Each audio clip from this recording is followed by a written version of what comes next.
Today on Dr. Phil. Mail order brides. I don't pick one out of a catalog and she shows up at my door. It's a legal form of kidnapping. They marry foreign women. The women want to come to the U.S. and they're willing to do just about anything to get here. But are they just lonely men getting scammed? My dad is attracting these women who are gold diggers. I've spent over $50,000. As soon as I posted a picture of my fiance, everybody thinking, yeah, like she's going to be with him. No offense, but you look like my former wife. Or are they abusing their mail order brides? David treat me like the slave. I don't like take order. Some women think these men are looking for a servant, not a wife. So you think that I'm just an evil person? You can be very overbearing. I don't want you to tell me, David, don't be controlling, don't treat her like a slave. Tell me something that really can help. Come on. I will as soon as you stop talking. This is going to be a changing day in your life. Have a good show, everybody. Here we go. If it matters to you, that's what I want to talk about. We ready in the booth? Let's do it. Beautiful women, champagne socials, traveling abroad, the international matchmaking industry, better known as mail order bride business, is booming. This is a $2 billion a year industry that has doubled in the last decade as many men travel to the ends of the earth to meet Mrs. Right. Now, there are some 61 sites that are advertising mail order brides.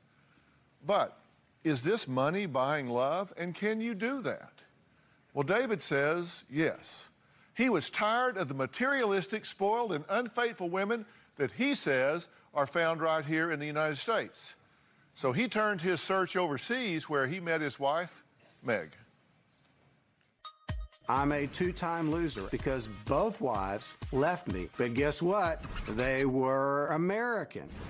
In America, today's women, they don't want to stay in shape, but they want the big diamond. They want the expensive car. They want the great house. There's no women to meet. I have to go to bars or a church scene, and the women that I did meet that were American just didn't pan out. However, Eastern European women are not raised like that. Well, David says his wife, Meg, has all the qualities that he was looking for. He says she's sincere, that she's faithful, she's genuine, and she even cleans the house. But Meg says her new American husband treats her like a slave. When I met Meg, I thought this girl really had potential, and I was willing to roll the dice and travel 7,000 miles to meet her. I meet first time to the airport, and he look at me and ask me, "You like me?" And he hugged me, you know, he's very strong, and I say, "Yes, but you like me?" Saw that she had the qualities that I was looking for in a woman. I snapped her up. Meg and I have been married about 2 years. I'm very satisfied with my marriage with Meg. David treat me like somebody like he hired. I don't know if you say the right word, it's the slave. Eastern European women love to keep their house clean. I love a clean house. All the time he must have clean and make the right food and take care of the baby. And I say, don't forget, I'm your wife. We have conflict. Meg is not willing to address the communication barrier. Meg will tell me, go get that from underneath. Who in the world would have any idea what she means? She thinks I can look at her ass and read her mind. It's not going to happen. I don't like David how he speak with me. Sometimes he speak like a boss and very loud. That's a problem I have. You know, I speak too loudly. And they say, you listen to me what I told you, because if you don't listen to me, I told you, I leave. She's not going to completely flip out and get rid of me. I just can't see it happening. Well, I hope that doesn't happen. So believe me, Dr. Phil, it's not going to happen. These problems are relatively small. I think you can solve it for us. I really do. I respect you. Go ahead. Come on. You're the boss. Yeah. Well, we'll see. You brought her out here in an interesting way. Okay. Let's take a look.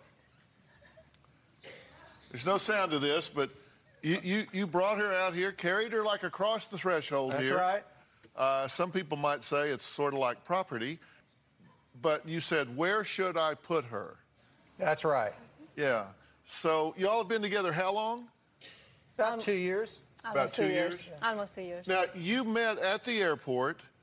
Did you know right then that she was the one for you? I knew before that, Dr. Phil. I just wanted to confirm it. From emails and phone conversations? Remember video conferencing on Yahoo. Yeah. And we were able to see each other and speak to each other for long periods of time. Did you like him when you were talking to him on the Yahoo and all? And when you met him at the airport, what was your attitude? Yes, I like him when I speak on the Yahoo, and we speak a lot in the phone too. And when I meet to the airport, it was, wow. I say, oh my God, it's not what I expect because it was so friendly. You threatened to leave him and go back to Romania, right? I don't like when somebody orders too much and be a boss because I don't like take ordering. Yeah. Are you too bossy? I am. It's something that I need your help with. You say you refuse to date American women because you made a list. They don't see marriage and having children as a lone satisfaction, right? Correct. You said they're unfaithful and cheaters. They are. That they're not motivated. They're not. To be faithful, dedicated, honest, and unspoiled. They have no idea what commitment means. They're spoiled. No amount of money can satisfy them. They think a broken fingernail is a crisis. They want the most expensive, newest, shiniest article they can have, and price should not be a problem, and they're compelled to get better than what they have, whether it's a new car, a bigger ring, whatever. That they think that reflects the amount of love, what they get. And you said they're not healthy, don't eat right and exercise. They look for an excuse to whine or complain. You hit the nail on the head, Dr. Phil. No. That's what... No, you said it. Well, actually, I said it. But isn't that casting all women in a pretty broad net of stereotypic traits and characteristics that you're assigning them? Yes, but I'll tell you why. For 59 years, I tried my darndest to meet a woman that would be sincere. And I didn't go anywhere else. I didn't travel anywhere, so I stayed here in the USA. Right. Well, my experience tells me that they're not. I mean, I got married twice, got divorced twice. I've dated hundreds of women, and she knows that, and Meg knows that. And I've never met one that was. Did you contribute to those failed marriages? Absolutely. What was it that got in your way about your characteristics? I was too nice a guy, Dr. Phil.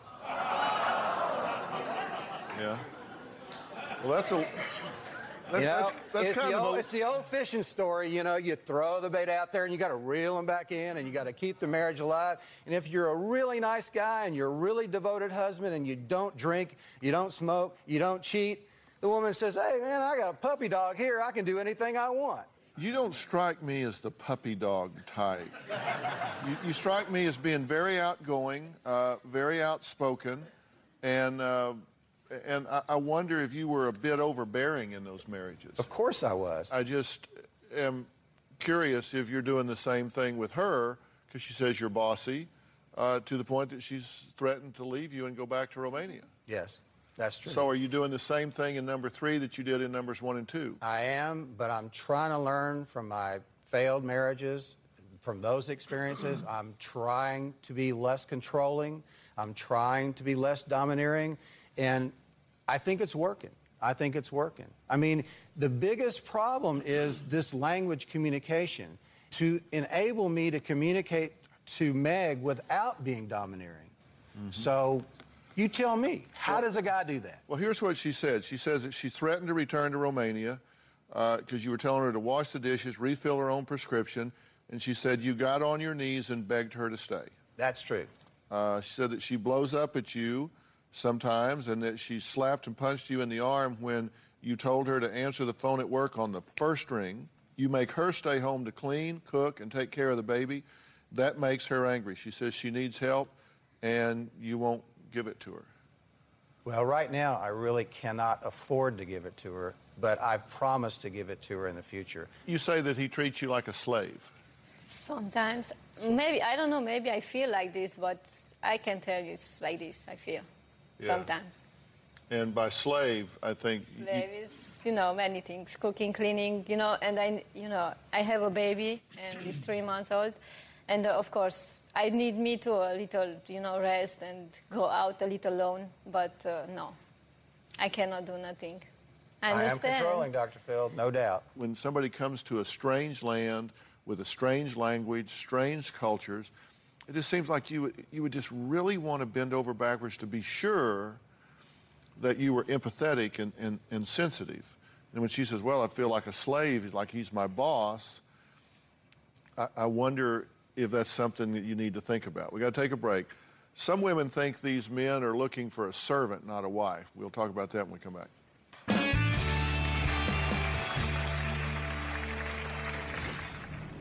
Mail order brides are a legal form of kidnapping. It's worse than prostitution because it's like you're hiring a slave.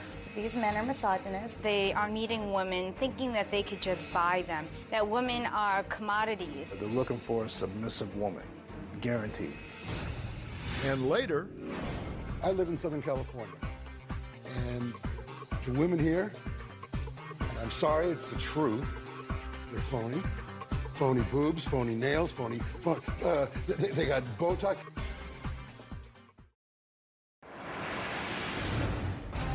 Meg wants a car. She wants a red BMW convertible. I mean, she wants it bad, but she's willing to wait.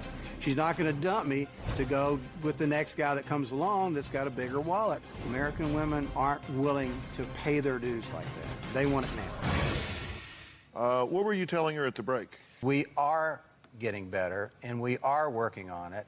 But we came on the show to ask you, what can I do, aside from the obvious, to communicate better with Meg and to not be so controlling, except I don't want you to tell me, David, don't be controlling, don't treat her like a slave. Tell me some psychological barriers that I'm infringing on, or tell me some voodoo magic, or tell me something that really can help. Come on. Will, as soon as you stop talking.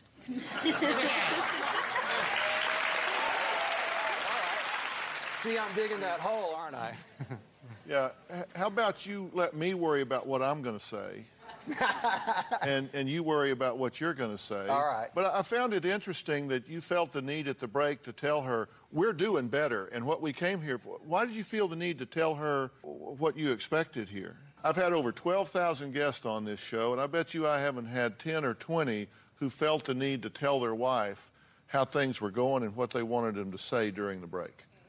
That would put you in like the top 1/10 of 1% of people who tried to control what their partner was saying while they were here. Well, seriously, Dr. Phil, we get along famously. But you know what? If you don't believe me, she can tell the truth. Tell the truth. Are we getting along or not?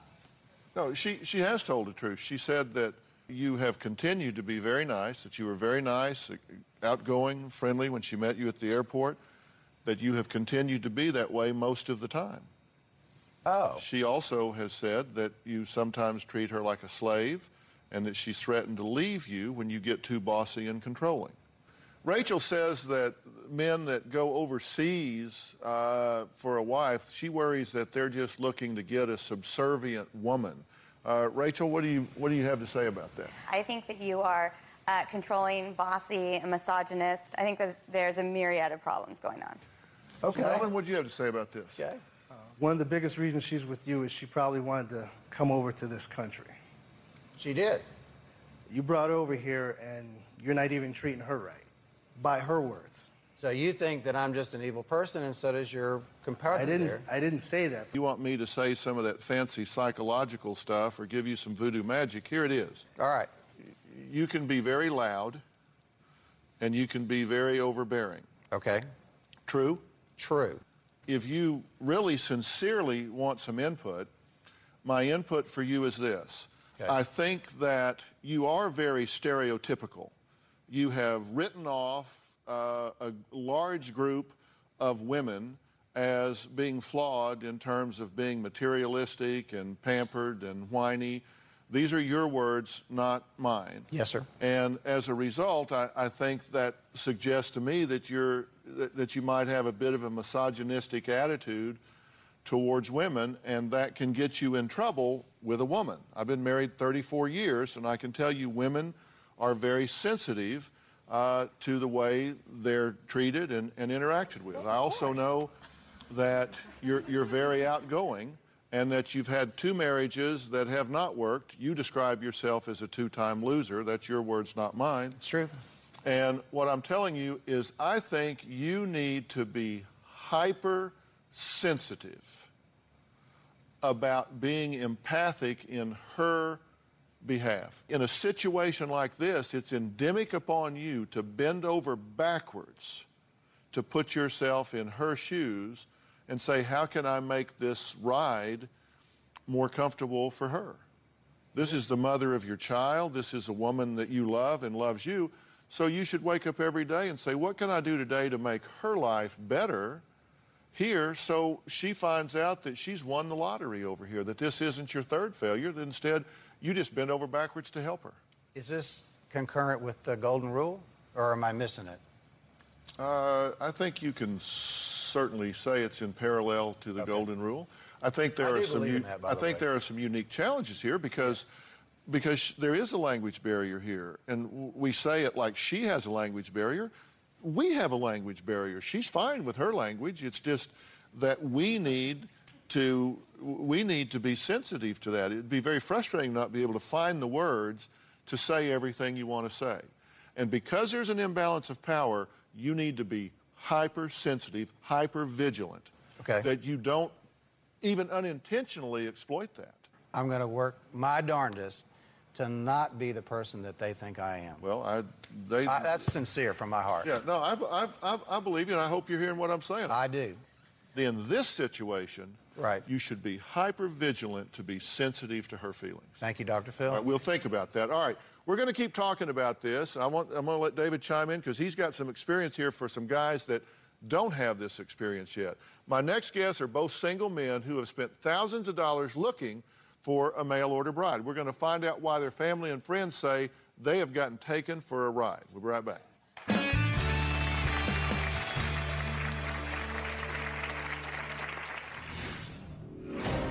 I feel, in a way, I was forced to look outside this country, which I did. So I went to Russia and Ukraine 3 times. And you almost got killed. Twice. You are watching Daytime's #1 talk show. All right, Bill and Wayne both insist they can only find love overseas with a mail-order bride. You say the word mail-order bride. You know, let's say something for the record. I don't pick one out of a catalog and she shows up at my door. When I went to aforeignaffair.com, when I originally met my first wife there, I looked at hundreds or maybe thousands of pictures of different women, just like I would on Match.com or Yahoo or any of the other ones. In fact, let's take a look at this. Now, Wayne spared no expense when it came to finding his bride. Now, his friend Kevin says that Wayne is just lonely and uses money to get these women here. Let's take a look at this, and we'll talk. Wayne doesn't feel confident and he has no self-esteem, so it's easier for him to go overseas where the women want to come to the U.S. and they're willing to do just about anything to get here. I met my ex-wife through aforeignaffair.com. I looked through like thousands of pictures and something just kind of chose me to her, and eventually I went over to meet her and I ended up marrying her. When he married Larissa, I felt kind of shocked and asked him what he was doing. He told me he was in love, and I told him he didn't know what love was. My wife got here. After a few weeks, she became very ill, and she kept getting sicker and sicker as time wore on, and it turned out she ended up having cystic fibrosis. She ended up having a double lung transplant. A few weeks after she got home from her transplant, her mother handed me divorce papers. She said that she had, thought we couldn't be a family and everything like that, and wanted a divorce. At that point, I felt used. When the marriage ended, he was very upset and, he was very hard on himself. After my divorce, I tried again. This is my fiancée, Antonina Abramova. I found a wonderful woman, and we've been together almost a year now. My new fiancée is from Nikolaev, Ukraine. We are very much looking forward to her coming to the United States and spending the rest of our lives together. My biggest fear is that they're using him as a pawn, and once they get over here to the States and they get their citizenship going, they're going to leave him like the last 2 girls did. Okay, now we're going to talk about that in a second, but that's kind of what Kevin is saying. We'll talk to Kevin here in a second, but what Kevin is saying is kind of what happened with your last wife, right? I mean, true. You go through all of this money and support. You flew her mother here twice to take care of her. She had these lung transplants. You sold your boat, your house, your car to pay $100,000 in medical bills. And she gets out of the hospital and 3 weeks later hands you divorce papers. That's true. And, you know, I was very bitter. Let me add to this conversation here. Bill says that Russian and Ukrainian women are better than American women. But his daughter Alicia says her dad is just living a fairy tale. Let's look at this, and then we'll just talk about all this. My dad wants to marry and have babies with a Russian woman. Russian women are more beautiful. They are educated. They are more family-oriented. They take better care of themselves. My former American wife doubled her weight to over 200 pounds, and it ruined the marriage. My dad wants a beautiful, young, blonde woman who treats him like a king and feeds his ego. I am attracted to beautiful women. Why not? I'm a man. My dad thinks that he can't find a quality woman in America. American women are not interested in marrying. They're content to live alone and have their independent life. On the internet, you can meet tens of thousands of suitable partners. I'm on more than one website, 8 to 12 of them. It's just obsessive. I've spent on the internet and my trips to Russia over $50,000. My dad is attracting these women who are gold diggers, who just want money from him. My purpose is not about sex. It's about love, soulmate, marriage, a partner for life. This is not the way to find that happiness. Okay, one of the things that fascinates me is that you and David all have this attitude that American women are just to be swept off the deck because they're inferior in some way. You say American women, they're not the same, that they're flawed in some way. A lot of men my age have this problem of making a connection with American women. They've been burned, they've been hurt, they have animosity in many cases. And so I feel, in a way, I was forced to look outside this country, which I did. And I also went on the internet because I lost my wife because she found a man on the internet. So I went to Russia and Ukraine 3 times. And you almost got killed. Twice.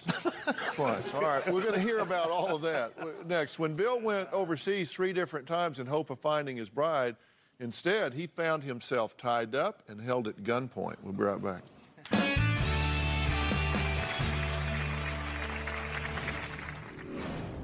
Hit in the job by a drunk man and robbed. He took the last $2,000 out of my wallet. He was held at gunpoint. He's been kidnapped. They took me against my will. One of them put a gun to my head, and he clicked. I have a fear of Bill going over to Russia. Some men were after him, and one of them hit him in the jaw, right on the street. He could be killed. It's just a very dangerous place.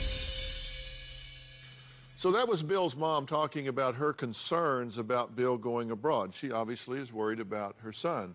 Now, Bill has been kidnapped and mugged while looking for love in Russia and the Ukraine. Now, Alicia says that her greatest fear is that he's going to end up dead and nobody will even know. Take a look. In Ukraine, I experienced violence. He was attacked. I was hit in the jaw by a drunk man and robbed. He took the last $2,000 out of my wallet. He was held at gunpoint. He's been kidnapped. They took me against my will. One of them put a gun to my head, and he clicked, and he's laughing. And then they took all the money out of my wallet. I'm afraid somebody is going to kill him.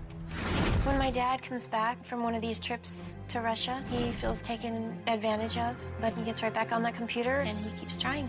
My dad likes the danger. When my dad gets something in his mind, like going to Russia and finding a young, beautiful woman, there is no stopping him. I'm a risk taker. That is how I am. I take chances. Well, Bill's daughter Alicia says that her father is living in a fairy tale and being used by these gold diggers overseas. What do you mean? You think they're just trying to get a free ticket to America and get taken care of? I think so. I think they're looking for a better life, and they feel that he can provide that for them. Yeah. While I say, I think it's wrong to stereotype American women, I think it's just as inaccurate to stereotype these women over there. But, she's saying that they want a better life. Well, you know what?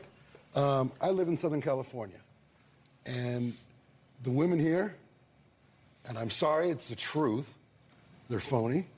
Phony boobs, phony nails, phony they got Botox.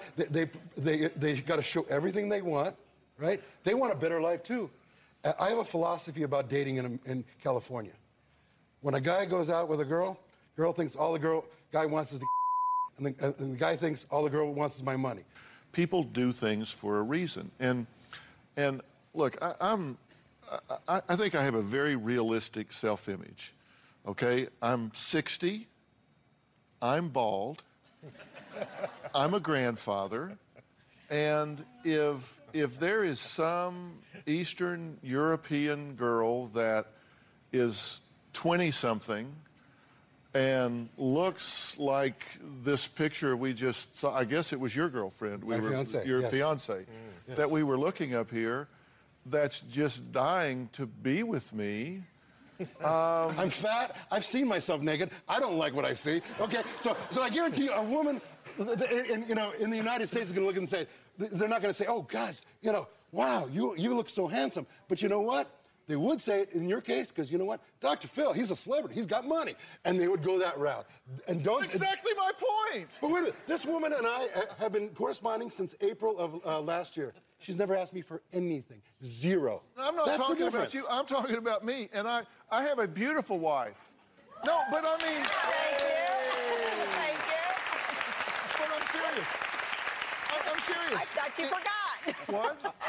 I thought you forgot there for a second. No. I have a beautiful wife, but we're 3 years apart in age. I'm just saying, somebody that's 20 years old, what do they want with a 60-year-old man? She's 36. Okay. Well, But you know what? You don't know how old she is. I've actually met her, and I do know how old she is. But you know what? This young blonde over here, if I would have go to approach her, I guarantee you she wouldn't even give me the time of day. I'm not her type. I'm not this. I'm not that. Well, why does this girl? Because you know what? In the Ukraine, fact, most of the men there are alcoholics. Fact, most of the men could care less about family. How old are you? Well, I tell them that I'm 56. Yeah. And you're not? No, I'm about your age. Yeah. Okay, do you worry that someone why someone that would be a third your age, that could be your daughter, would choose to be with you other than for an ulterior motive? Well, the two women that I'm interested in marrying both live in Russia. They're both 38 years of age. They don't want to come to America. They don't want U.S. citizenship. They don't need my money, not that I have much money. And not now. One woman... Well, you lost. I lost almost $50,000 in like 5 years. But these women... one of them makes $150,000 a year. Masha, she puts on parties for Putin, okay? And she's also head of PR with the largest construction company in Russia. The other girl is a lawyer and an accountant, and she makes $2,500 a month. So they don't need my money, and they have never, in over a year, asked me for money. How do you know all that's true? One is represented by an agency. These beautiful, intelligent, professional women can't find somebody out of 175 like million he said, people? I lived there for 8 months, not like him. 8 months. I found a woman I loved and wanted to be with. I wasn't coming back to America, but here I am. All right, well, we have to take a break here. I find this fascinating, and I want y'all to get your side of this, because I think you're informing us on a lot of stuff. Absolutely. All right, my next guest, Luda, gave up a successful life in Russia to be with the man of her dreams. But her fairy tale wedding turned into a living nightmare. We'll hear what she has to say when we come back.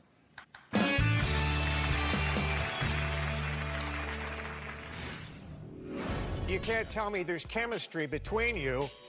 Well, there I'm not absolutely going is. to have it with you. I mean, you look like my former wife. No offense, but...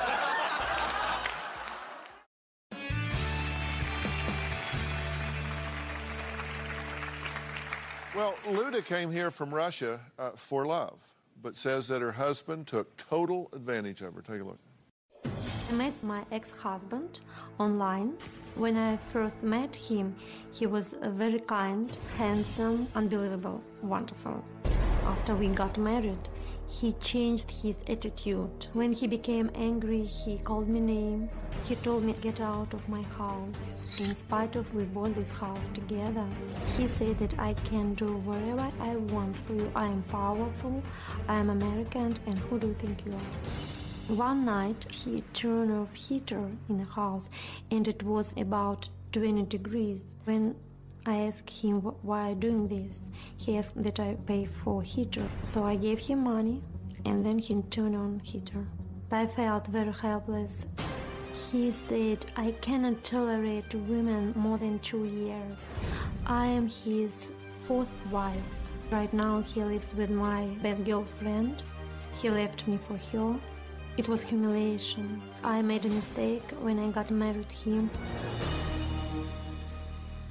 Well, Luda, thanks for being here. So you're obviously still living and working here? Yes. Are you glad you're here, or do you wish you were back?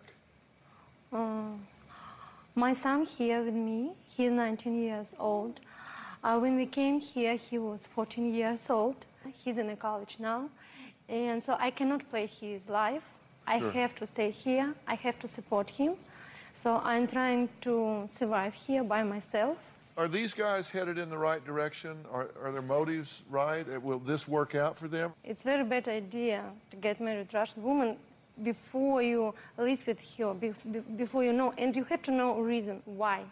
If you fall in love, if it's real love, of course it's reason to get married and to be together. Kevin, are you concerned that Wayne's headed for cruising for a bruising? Yeah, he's going in the same direction he did last time. I mean, the girl is beautiful, and after she gets over here a couple years, she's going to leave him, and it'll be divorce number 3. I mean, I love him to death, and I don't want him to get hurt, but he's going to get hurt. I'd rather see him spend that money on himself to better himself with fitness and health so that he can attract a beautiful woman in the U.S., because there are a ton of beautiful women in the U.S. Are they going about the wrong way? What's not going to happen, dude?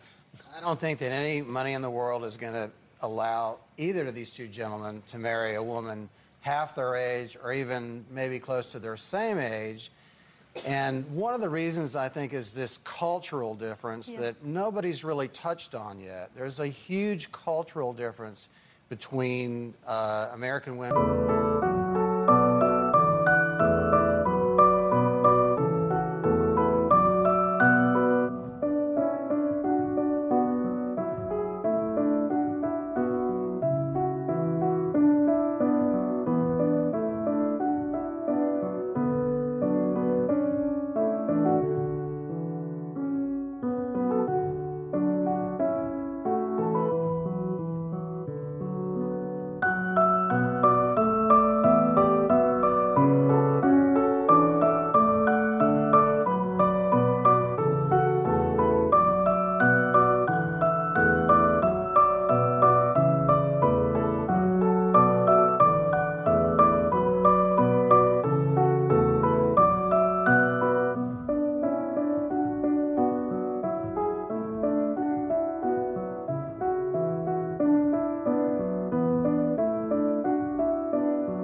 And foreign women. The one thing that people are forgetting about these mail-order brides, how many people in this audience would leave all their friends, leave all their family, go to a country that they is not a native language to, just to be with somebody on the hopes of a better life? One lady, okay?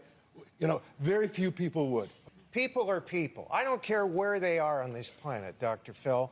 The Russian women have the same desires and wants as American women. They love family.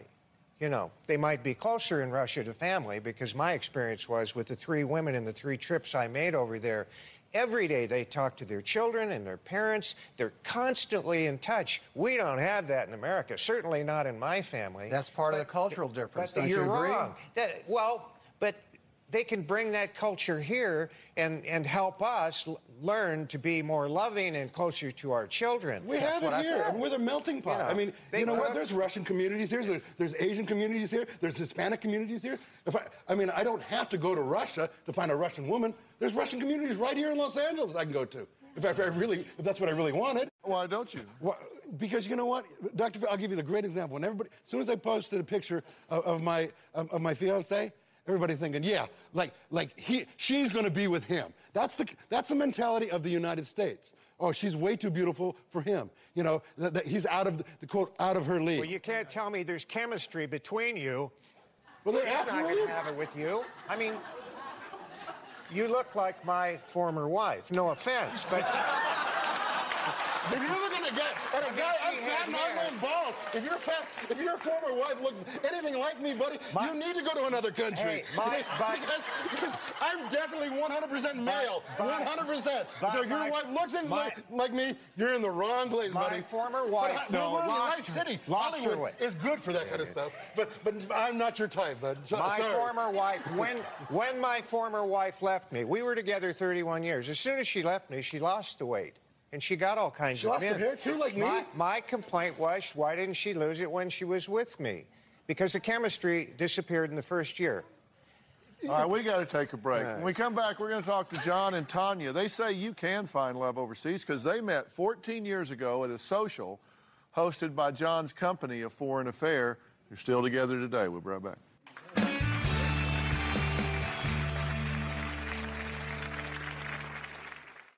I think when you go to the international dating sites, I think there is more of a meeting of the minds about what they're looking for.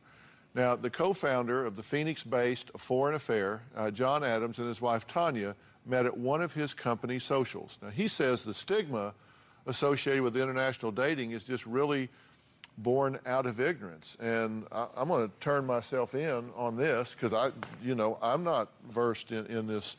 What is it we're so ignorant about? But I've been doing this for 16 years, and I was lucky enough to meet Tanya 14 years ago at one of our socials. And I've dealt with thousands and thousands of our clients, and you know, it's just another option. I mean, there's nothing wrong with American women. When people throw out that term mail-order brides, it's really quite offensive. I know it's offensive to my wife because, you know, we met, and it was a strong chemistry, and it took us a year and a half to get married after we met. I think a lot of people think that guys just go over and meet, and they bring her back in a suitcase. It's not like that. We didn't write each other at all, and nothing, no mail, no internet involved. We actually met.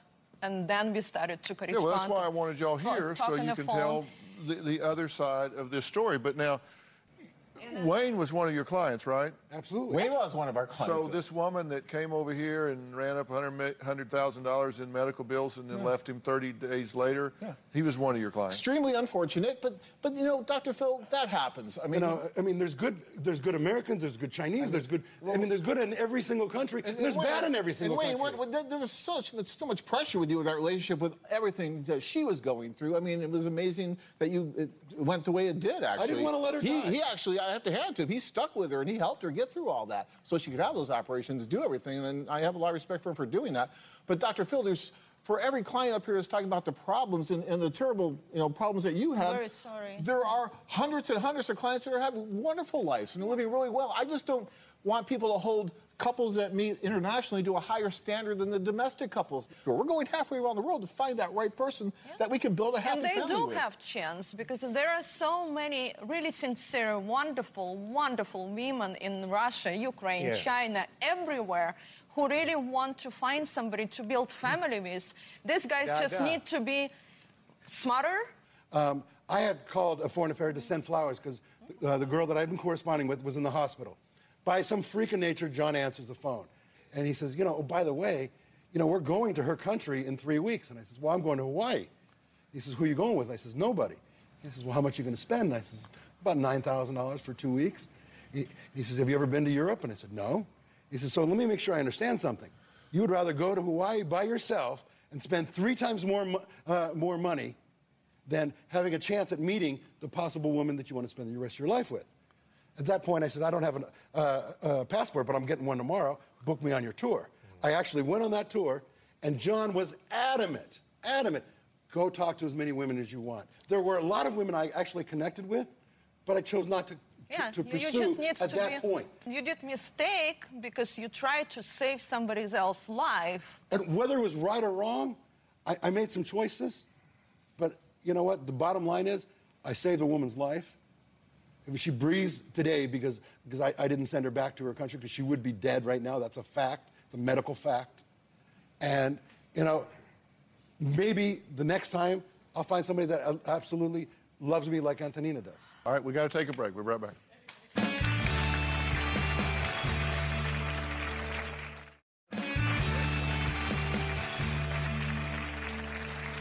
I really appreciate y'all giving us your point of views on this. I think it's going to stimulate a lot of conversation, and I think people maybe are going to change their view about some of this based on everything that everybody said. I wish you guys the best. I hope you stay safe and don't go over there and get yourself killed. That's no good for anybody, right? And I want to thank all of my guests today, and a special thanks to John and Tanya from A Foreign Affair. Thanks for being here. So long.